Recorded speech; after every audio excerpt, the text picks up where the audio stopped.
Start करते हैं। नमस्कार, क्लास 11th अकाउंटेंसी। हमने अपनी लास्ट क्लास में इस प्रश्न को स्टार्ट किया था जिसमें कुछ ट्रांजैक्शंस आपको समझा दिए थे, कुछ नए कॉन्सेप्ट को भी देखा था। आज हम आगे बढ़ते हैं और अगला ट्रांजैक्शन देखते हैं। हमने अपनी लास्ट क्लास में आपको 17 नवंबर तक के ट्रांजैक्शन बता दिए थे, मतलब 17 नवंबर मीन्स हमने समाचार पत्र हेतु चुकाया था, साथ में एक कॉन्सेप्ट क्लियर किया था लॉस बाय फायर वाला। आपका लॉस बाय फायर का कॉन्सेप्ट पूरा सा कल क्लियर किया था, जिसके अंदर हमने ये जाना था कि जब आपकी कंपनी कोई इंश्योर्ड गुड्स, मतलब जब अपने बिजनेस का कोई इंश्योर्ड गुड्स यदि लॉस्ट हो जाता है तो ऐसी कंडीशन में आपकी बीमा कंपनी, इंश्योरेंस कंपनी उससे रिलेटेड क्लेम एक्सेप्ट करती है, और जो क्लेम एक्सेप्ट करती है उस क्लेम के अगेंस्ट आपको पैसा मिलता है। इस बीच हमारे पास कुछ इससे रिलेटेड एंट्रियां हुई थी, जहां हमने एंट्री करी है माल नष्ट होने पर, एंट्री करी थी lost by fire account debit to purchase. Company claim accept करती है उस टाइम एंट्री करते हैं insurance company account debit to loss by fire. यदि आपका पैसा कम, यदि हमने कम अमाउंट से एक्सेप्ट किया है तो एंट्री करेंगे हम insurance company account debit profit and loss account debit to loss by fire. और यदि हमने ज़्यादा अमाउंट से किया है, वैसे ऐसा होता नहीं है बट फिर भी यदि हमने ज़्यादा अमाउंट से कर लिया है तो एंट्री करते थे insurance company account debit to loss by fire to profit and loss. अब हम यहाँ पर ट्रांजैक्शन समझने की कोशिश करते हैं, हमने आखिर काम क्या किया है। आपने ट्रांजैक्शन था माल अग्नि से नष्ट हो गया, बीमा कंपनी द्वारा दावा स्वीकार किया 8,000। देखिए यहाँ पर जितना माल नष्ट हुआ उतना ही क्लेम एक्सेप्ट हुआ है।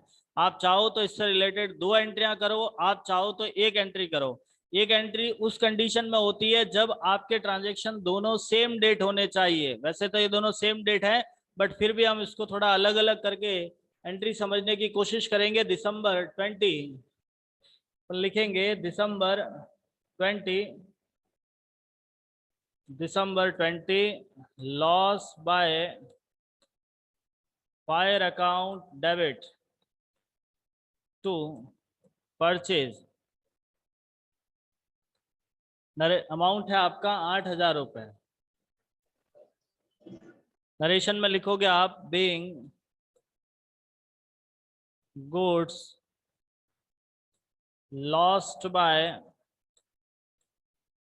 फायर। ठीक है, नेक्स्ट इससे रिलेटेड नेक्स्ट एंट्री करनी है हमको। अगली एंट्री आएगी हमारी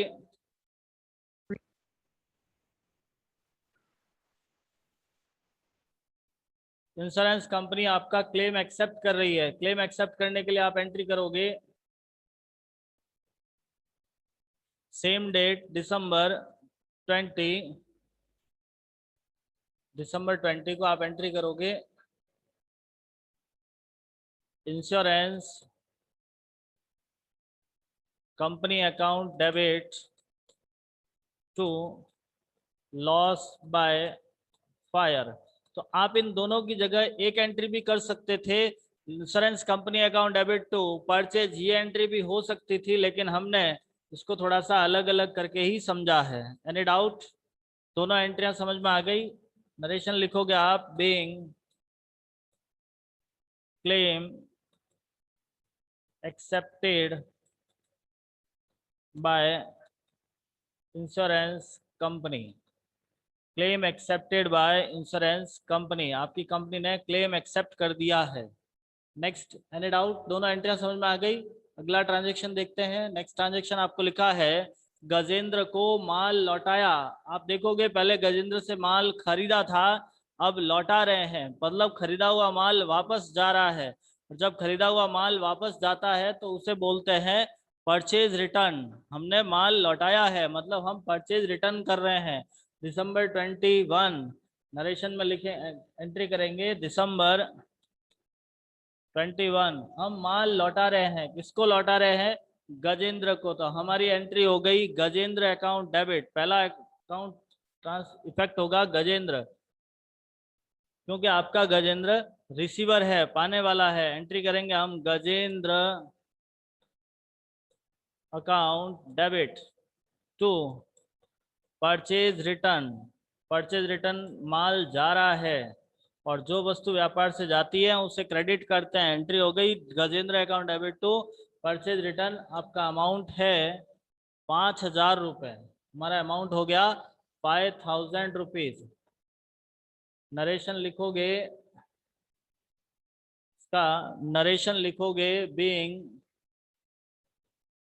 goods return to Gajendra. Goods return to Gajendra. Next अगला ट्रांजैक्शन देखोगे। यदि आपको एंट्री समझ में नहीं आ रही है तो पूछ लीजिएगा। बहुत ही ध्यान से समझना है। अपने साथ जुड़े हुए स्टूडेंट्स, आज वैसे स्टूडेंट कम जुड़े हैं। नेक्स्ट अगला ट्रांजैक्शन देखते हैं। अगला ट्रांजैक्शन लिखा बीमा कंपनी से दावे की राशि प्राप्त हो गई। इंश्योरेंस कंपनी आपको पैसा दे रही है।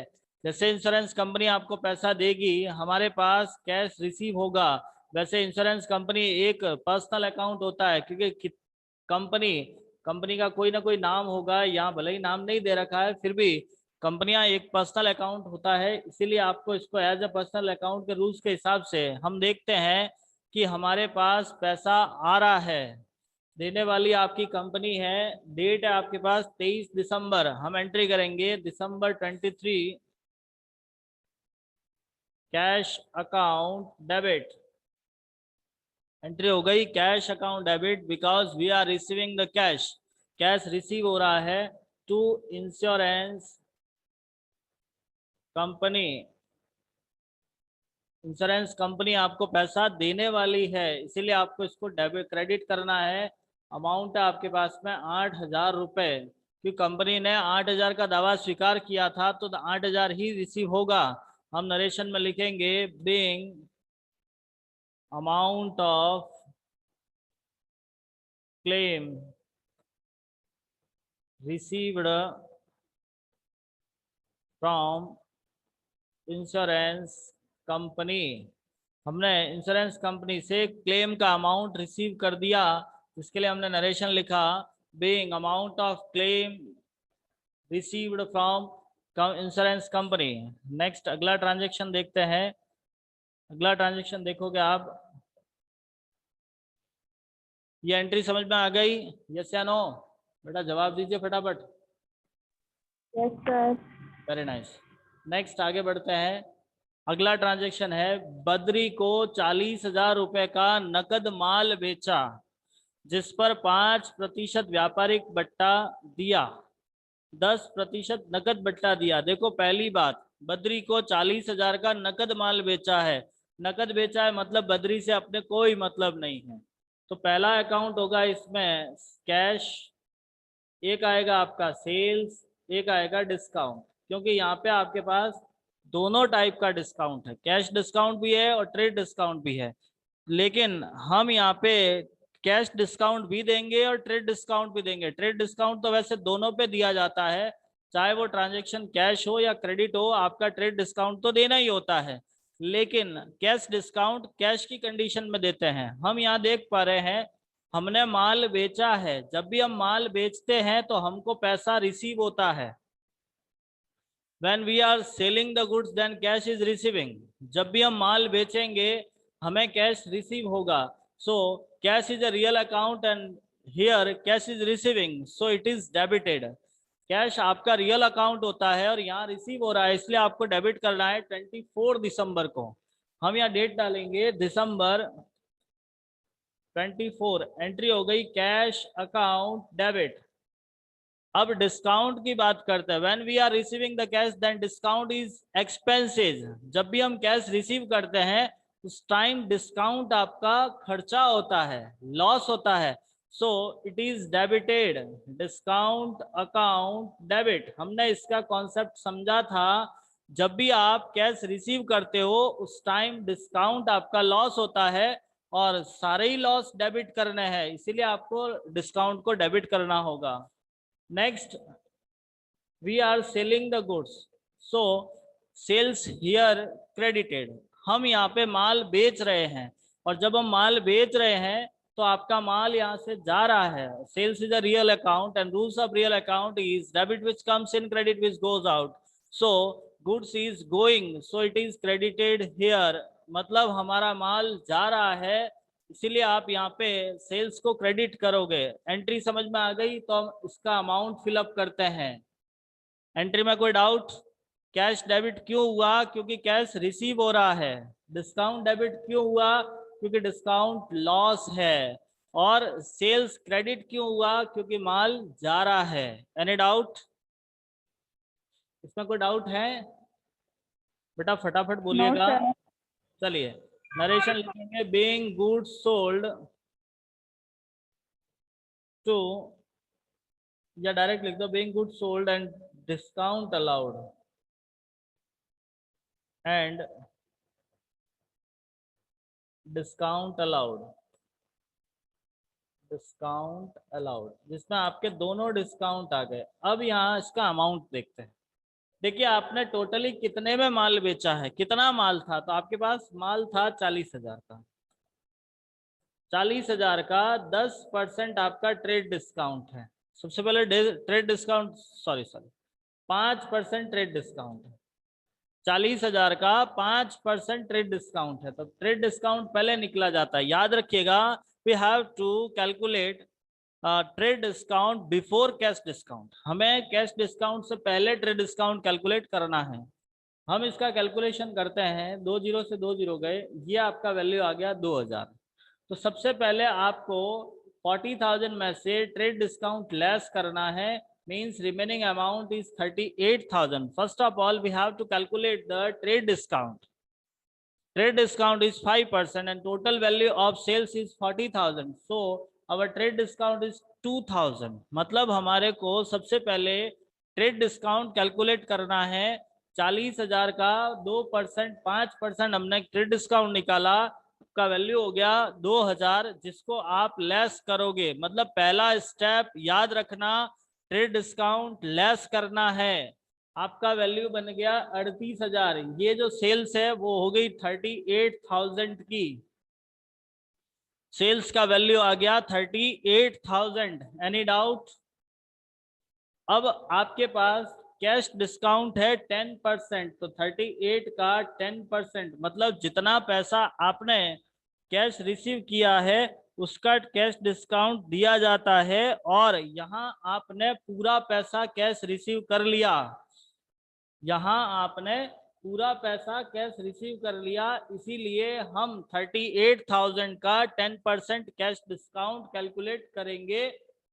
अपना कैश डिस्काउंट आ गया 3800, तो डिस्काउंट में लिखेंगे हम 3800। अब आपका रिमेनिंग अमाउंट जितना बचता है, अब जो आपका रिमेनिंग अमाउंट बचेगा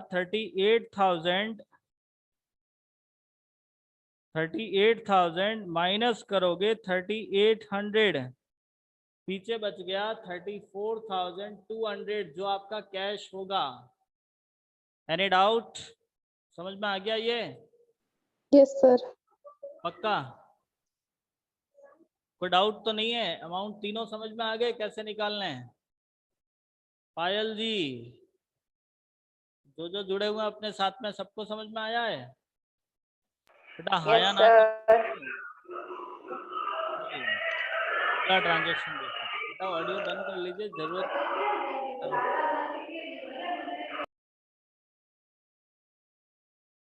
नेक्स्ट ट्रांजेक्शन देखो। मैं एक बार फिर कह देता हूं, ये जो मैं काम कर रहा हूं मेरे साथ का साथ आपको अपनी नोटबुक में लिखना है, और मुझे वापस ये काम भेजना भी है। इस बात का स्पेशली ध्यान रहे।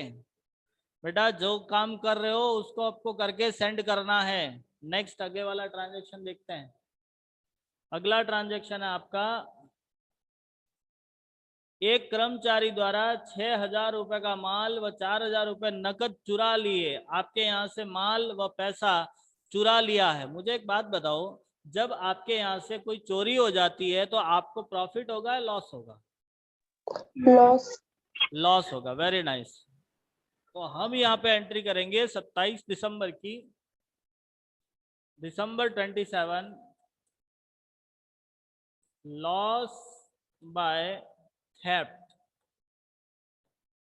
माल तो लॉस हो गया, लॉस हुआ कैसे है, चोरी हो गई है, तो इसीलिए हम लिखते हैं loss by theft account debit. Loss by theft account debit to, अब यहां से क्या क्या गया है, कैश और माल गया है तो परचेज। कैश गई है तो हमने लिखा कैश, और माल गया है तो लिखा हमने परचेज। तो हमारे यहाँ से 6,000 का माल व 4,000 रुपये नकद चुराया है। तो कैश तो है आपकी 4,000, माल है आपका 6,000, टोटल लॉस हो गया 10,000। Any doubt? एंट्री समझ में आ गई? Yes, sir. नरेशन लिखोगे being goods and cash stolen by employee,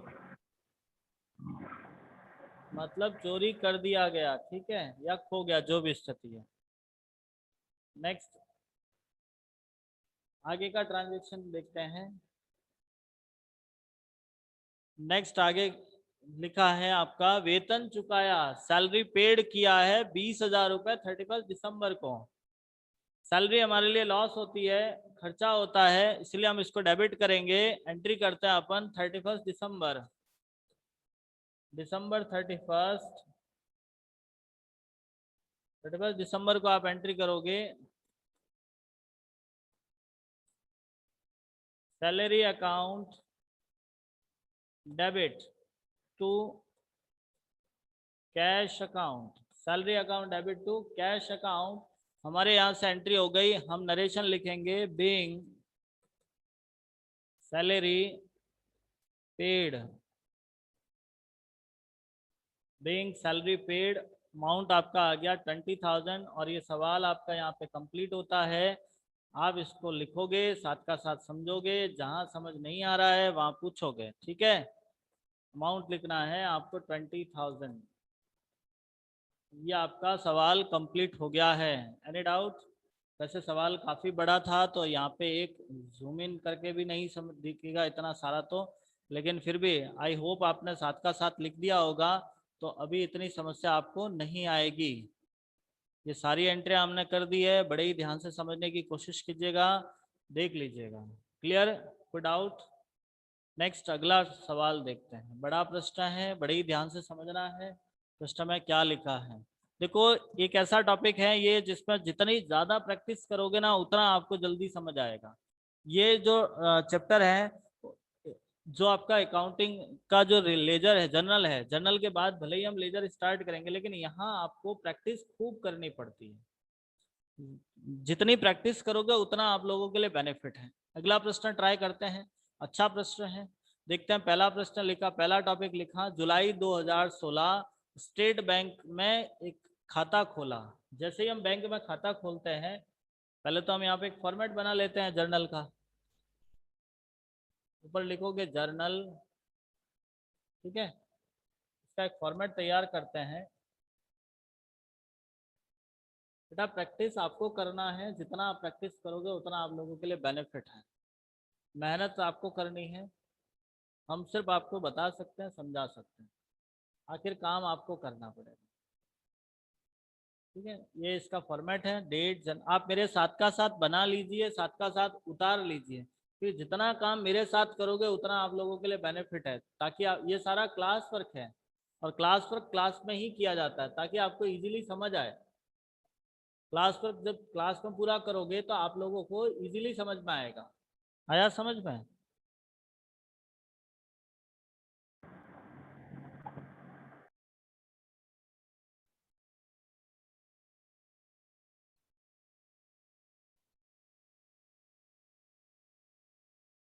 चलिए थोड़ा सा इस फॉर्मेट को वापस समझा देते हैं, बना लेते हैं।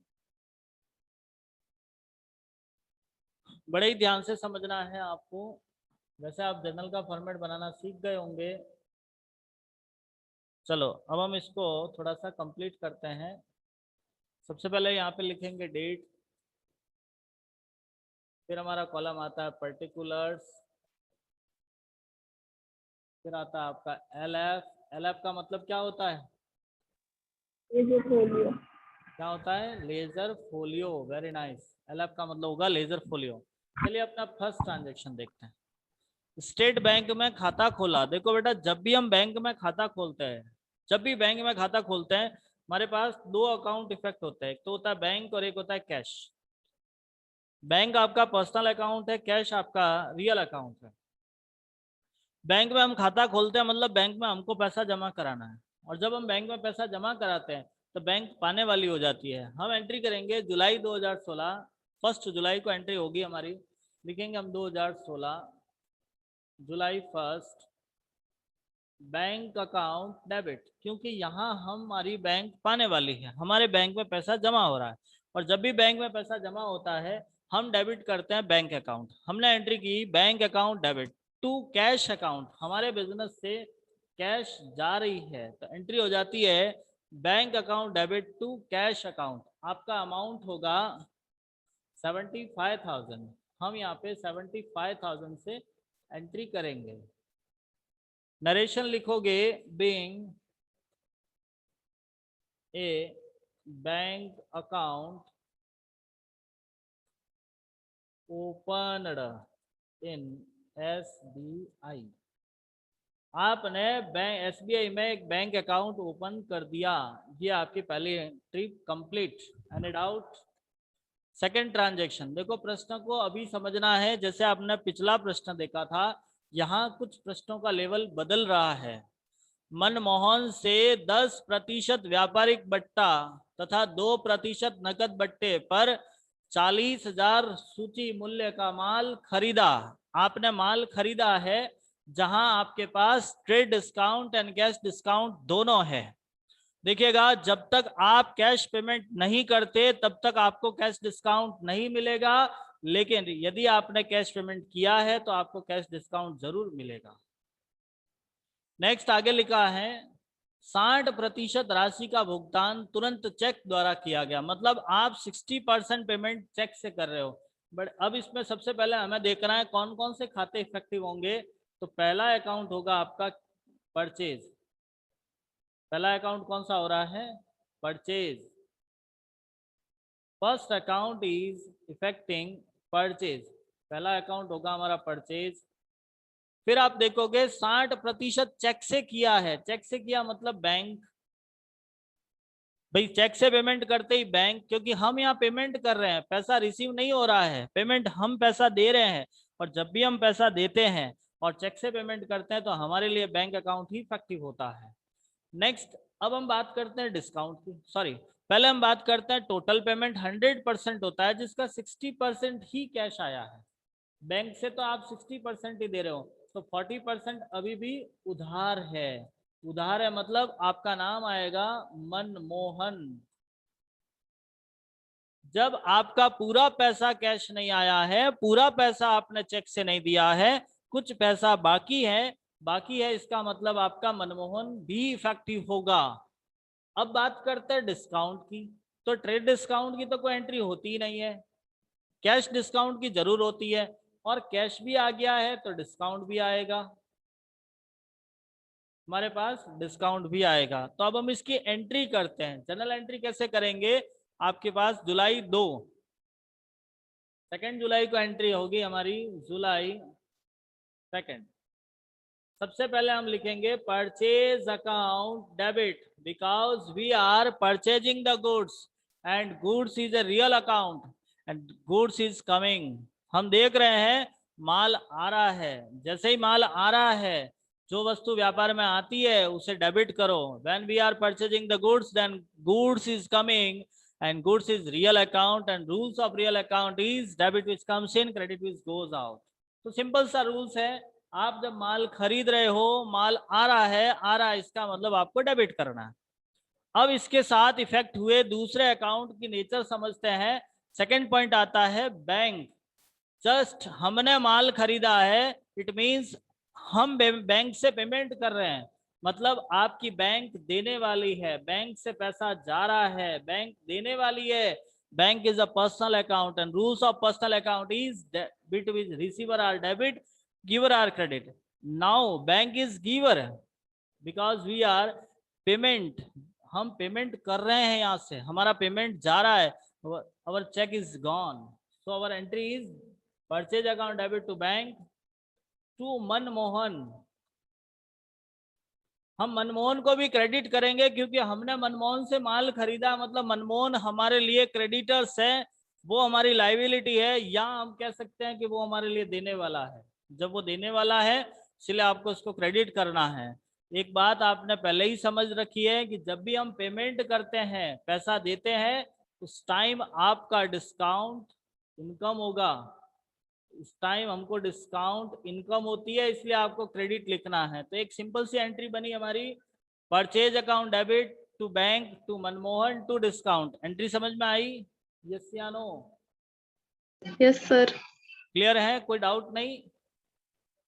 अब इसका अमाउंट फिलअप करेंगे। देखो अमाउंट सबसे पहले 40,000 था। अभी हमने पिछले ट्रांजेक्शन में यही समझाया था कि सबसे पहले आप यहाँ से ट्रेड डिस्काउंट लेस करो। अब हमारे पास 10% ट्रेड डिस्काउंट है, तो 40,000 का 10% 4,000 ट्रेड डिस्काउंट लेस हो गया, तो पीछे बचा अमाउंट आपके पास 36,000। तो आपका परचेज हो गया 36,000। Any doubt? ये क्लियर हो गया 36,000? Yes sir. हाँ सर। 36,000 के अंदर आपने दो भाग कर लिए। 60% पैसा तो आप बैंक से दे रहे हो और 40% नहीं दे रहे हो। तो जो कैश डिस्काउंट होता है वो ओनली कैश पर दिया जाता है। तो आपने 60% तो कैश पेमेंट, मतलब चाहे बैंक से किया हो बट किया इमीडिएटली है, तो आपका 60% अलग करो, 40% अलग करो। फटाफट इसका कैलकुलेशन कीजिए। 36,000 को 60-40 में डिवाइड करो, कितना आता है? 36,000 इंटू 60% कितना हुआ? 21,600। आया समझ में? फटाफट करना बेटा। ये कैसे किया है, समझ में आया है? Yes sir. 14,400 रुपये आपका। तो देखो जो कैश डिस्काउंट होगा वो इसी वैल्यू पे होगा, इस पर नहीं। तो ये तो आपका मनमोहन का पूरा पैसा बाकी है 14,400, एज इट इज लिख दीजिएगा। अब 21,600 रुपए का 2% आपको कैश डिस्काउंट देना है। 2% कितना होता है? 432 रुपए। कैश डिस्काउंट कितना आया? 432 रुपए। अब इसमें से आप लेस कर दीजिए 432 रुपए, पीछे कितना रहा? 21,168 रुपए। तो ये आपके अमाउंट कैलकुलेशन करने का तरीका था। समझने की कोशिश करना अमाउंट भरना कैसे है। तो परचेज में तो आएगा 36,000, इसमें आ गया आपका 21,168 रुपए, ये आ गया आपका 14,400 और ये आ गया 432। अब इन दोनों का टोटल बराबर आएगा। क्लियर है? समझ में आ गया कैसे करना है? नरेशन लिख के यस सर। पूरा करेंगे। Being goods purchased from Manmohan and 60% amount paid by check and discount received। ठीक है, ये आपका नरेशन हो गया। ये आपकी सेकंड ट्रांजैक्शन कंप्लीट हुआ। आपको नोटबुक में ये सबको लिखना है। नेक्स्ट अपना पीरियड पूरा हो गया है, तो हम एक काम करेंगे, इससे आगे वाली एंट्रियां नेक्स्ट कल की क्लास में देखेंगे। तब तक के लिए आपको इसको सारा काम कंप्लीट करके सेंड करना है। कोशिश कीजिएगा सारा काम टाइम पे पूरा हो जाए, और कोई डाउट आए तो बता दीजिएगा। धन्यवाद।